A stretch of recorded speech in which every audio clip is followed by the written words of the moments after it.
কল্যাণকামী চিরসাথী ডক্টর খালিদ আবু সাদির ওয়া নাতাকাল হিজাব বই অবলম্বনে হিজাব আমার পরিচয় বইটি লিখেছেন জাকারিয়া মাসুদ। প্রথম অধ্যায় কল্যাণকামী চিরসাথী। প্রত্যেক পুরুষের মনের বাসনা থাকে একজন কল্যাণকামী চিরসাথীর প্রিয় বেয়ান। এই বইটি পড়ুন, আপনার জীবনে অনেক কাজে আসবে। বোন আমার, তোমার সাথে আমার দেখা হয়নি কখনো, কথাও হয়নি কোনোদিন। তবু কেন তোমাকে নিয়ে চিন্তিত জানতে চাও? আমি হিজাব, আমি মুসলিম, আর মুসলিম হিসেবে আমার কিছু দায়বদ্ধতা আছে। আমার রবের একটা আয়াতের কারণে আমি তোমার কাছে দায়বদ্ধ। সূরা তাওবার ৭১ নাম্বার আয়াতে আমার রব বলেছেন, والمؤمنون والمؤمنات بعضهم أولياء بعض। মুমিন পুরুষ ও মুমিন নারীরা সবাই পরস্পরের সহযোগী। এই আয়াতের কারণে তোমার কল্যাণ কামনা আমার জন্যে আবশ্যক হয়ে গেছে। আমি নিজের জন্যে যা ভালো মনে করি তা তোমার জন্যেও করি। আমি যেমন রবের করুণা পাওয়ার আশা রাখি, তেমনি তোমার জন্যেও তা কামনা করি। আমি চাই না বৈশ্বিক বেনিয়াদের খপ্পরে পড়ে তুমি ভোগ্যপণ্য হয়ে যাও। তোমাকে বাজারি বস্তু হিসেবে দেখতে আমি মোটেও প্রস্তুত নই। আমি তোমার কল্যাণ চাই, কেবল দুনিয়াবি কল্যাণ নয়, পরকালীন কল্যাণও। দুজাহানেই তুমি সফল হও, সেটাই আমার চাওয়া। সে চাওয়া থেকেই অন্তরে জন্মেছে দায়বদ্ধতা।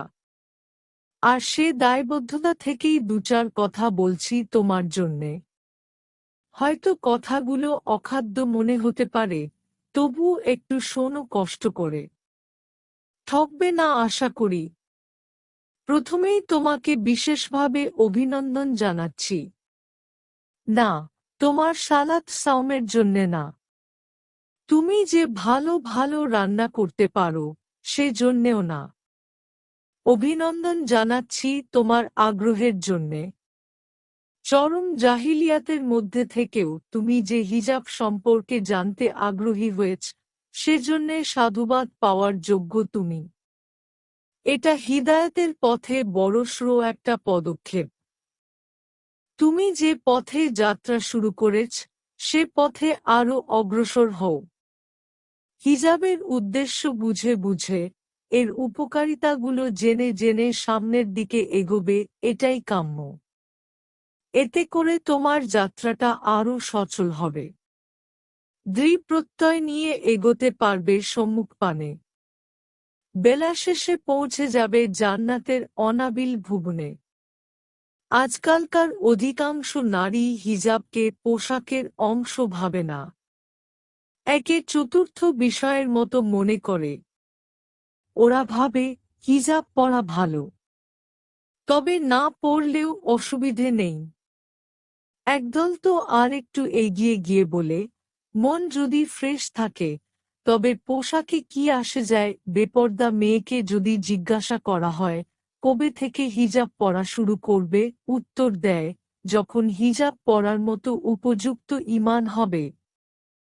আসলে তারা হিজাবকে অনাবশ্যকীয় পোশাক মনে করে। তারা ভাবে এটা না পরেও ভালো থাকা যায়, এটা না পরেও বাইরে বেরোনো যায়।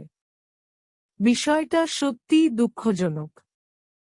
এটা আসলে অজ্ঞতার নিদর্শন। হিজাবের প্রকৃত হাকিকত না জানার কারণেই ওরা এমনটা বলে থাকে। ওদের কথা না হয় আপাতত বাদ দিলাম, কিন্তু স্টাইলিস্ট হিজাবিদের কথা বাদ দিই কিভাবে? মুসলিম সমাজে ছড়িয়ে পড়া ভয়ঙ্কর ফিতনা এইটি। কত নারী যে এই ফিতনার জালে আটকে গেছে, তার হিসেব কেবল আল্লাহই জানেন। ফ্যাশন হিজাবধারীরা দেধারছে অপকর্ম করে বেড়াচ্ছে। জিন্সের প্যান্ট আর গেঞ্জির সাথে মাথায় ট্যানার মতো কিছু একটা জড়িয়ে কেতাদুরস্ত ভাবছে নিজেকে। এমনকি মাথায় ওড়না জড়িয়ে ছেলেবন্ধুর সাথে আনন্দ ভ্রমণে যাওয়া মেয়ের সংখ্যা নেহাত কম না। অনেকেই তো আবার জনসমক্ষে যুবকদের সাথে কোলাকুলি, ঘেঁষাঘেঁষি বা লজ্জাজনক অবস্থায় বসে থাকে বোরখা পরেই। এর চেয়ে জঘন্য কাজও অনেক নারী করে। জানো সেইটা কি? বোরখা পরেই হোলির দিনে রং ছিটানোর উৎসব পালন করে। পুজোর দিনে ঢোলের তালে তালে নৃত্য করে মুশরিকদের সাথে।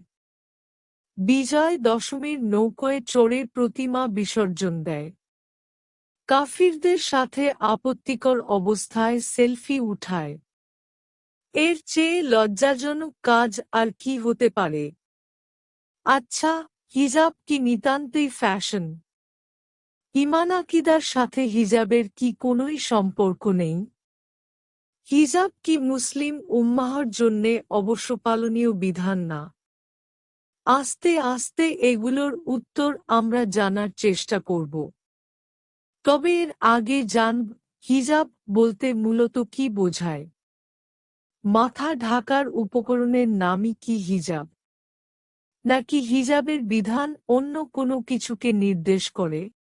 প্রিয় পাঠক, ইসলামিক পাঠাগার আপনাদের মাঝে সঠিক দিন ধর্ম পৌঁছিয়ে দিতে চায়।